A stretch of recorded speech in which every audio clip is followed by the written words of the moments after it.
and sports twice an hour. Newstalk KGVO, AM 1290 and 98.3 FM. You're listening to Montana Morning with Peter Christian. Amidst all the fire and smoke, a little good news. Good morning, everyone. It's Montana Morning. Congratulations, you made it. It's Friday, August the 25th, 2017. Smoky, 54 degrees in Missoula right now. And our newscast this morning, sponsored by Dig It Excavating, bringing 30 years of excellence to every job. Just give them a call at 214-4292. Aside from a little welcome rain yesterday, that was nice. We also had some folks moving back home.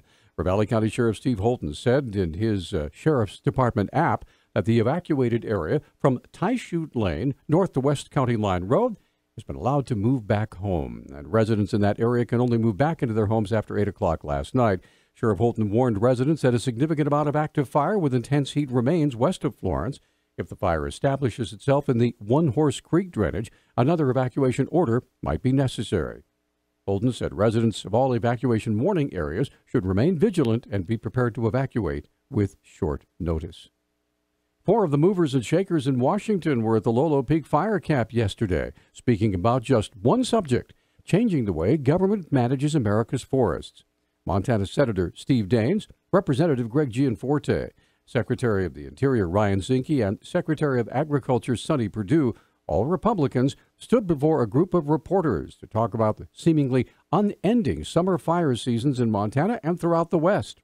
Daines led off the comments. Montanans are saying we are tired of breathing the smoke. We are tired of seeing these catastrophic wildfires. And either we are going to better manage our forests or the forests are going to manage us. I left Washington, D.C. in early August. The top 10 fires in the nation were right here in Montana. We're spending too much time and money fighting fires. We need to instead spend more time and money managing our forests. Agriculture Secretary Sonny Perdue said he and his fellow Trump administration cabinet member Ryan Zinke are both working toward the same goal. What Secretary Zinke and I, along with Congress, has to figure out how we can bring to bear the resources to manage these forests in a way that diminish the possibility of these wildland fires in the future. That's why we're here, trying to determine how we can get ahead of this. And Zinke echoed those comments. The issue before us is how do we put the firefighters out of business by looking at preparation first and make sure that we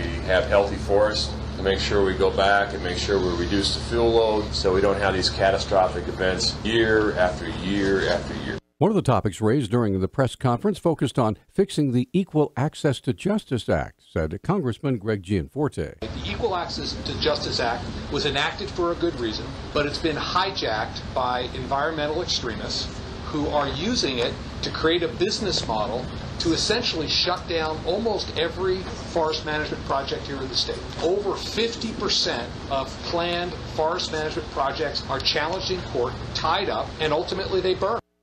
Following the press conference, the officials toured the camp and received an update on overall fire operations. Montana firefighters are working under an extreme amount of pressure and stress as they try to extinguish the surrounding wildfires. Some members of the community are making their jobs more difficult, though. County Sheriff's Office Public Information Officer Brenda Bassett explains. There was an instance where a homeowner was yelling at firefighters and, it's just been a little bit of a problem. And when you stop an entire crew from doing the job that they need to do, they need about 2 days to get done what they need to get done.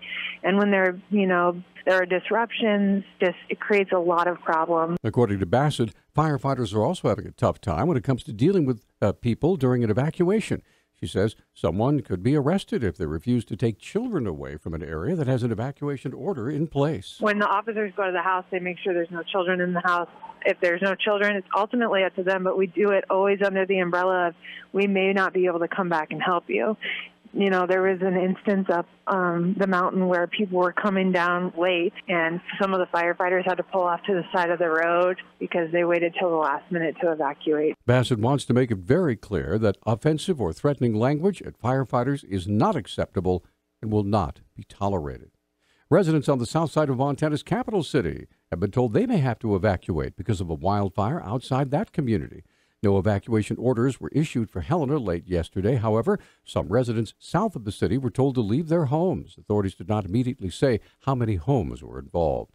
Paul Spangler, disaster coordinator for Lewis and Clark County, which includes Helena, said the wind would have to shift for the fire to threaten the city. The wildfire started Thursday after a thunderstorm moved through the area. The Helena Independent Record reported the fire had burned 300 acres. Well, the new Franklin Elementary School held its open house yesterday, in anticipation of the first day of school coming up on Monday. MCPS Communications Director Hatton Lippman talked about the new school. Franklin Elementary was originally built in 1916, so over 100 years old. And the only thing that remains here from the historic building, actually there's a couple features, but the original gym was maintained. Everything else on site is brand new. It's a brand new, beautiful building for the neighborhood and for the students at this school.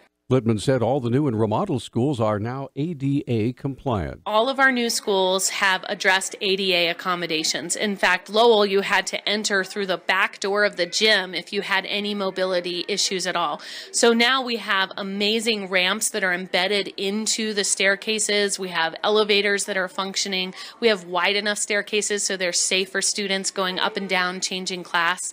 And both properties just look stunning, and I think Missoulians will be so proud of what they invested in. The $10 million Franklin School was made possible by the 2014 passage of the $158 million bond issue, which also funded the new Lowell School, as well as significant remodeling projects at other MCPS schools. Montana officials say they recently discovered dead fish in Yellowstone River and are waiting on test results to know if they're killed by the same parasite that killed thousands of fish last year.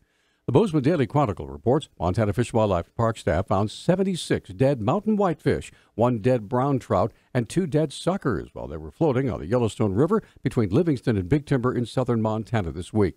According to a news release by the department, biologists do not have enough information yet to determine the fish's cause of death, and they're waiting for test results to come back sometime next week. Regional Fisheries Manager Travis Horton said staff will continue to look for more dead or dying fish in the river. And finally, Montana regulators have granted the ride-hailing company Lyft a license to operate in the state, and Uber's subsidiary received its license 18 months ago. The Public Service Commission voted 4-1 yesterday to grant the technology carrier a network carrier license to Lyft. Republican Commissioner Bob Lake of Hamilton voted against granting the license to the app-based ride-sharing company. He said he was concerned that Lyft and Uber drivers could run taxi companies out of business. And because they're not obligated to serve the public, some people could be left without essential transportation services. Lake also opposed Uber's license. The license is effective immediately.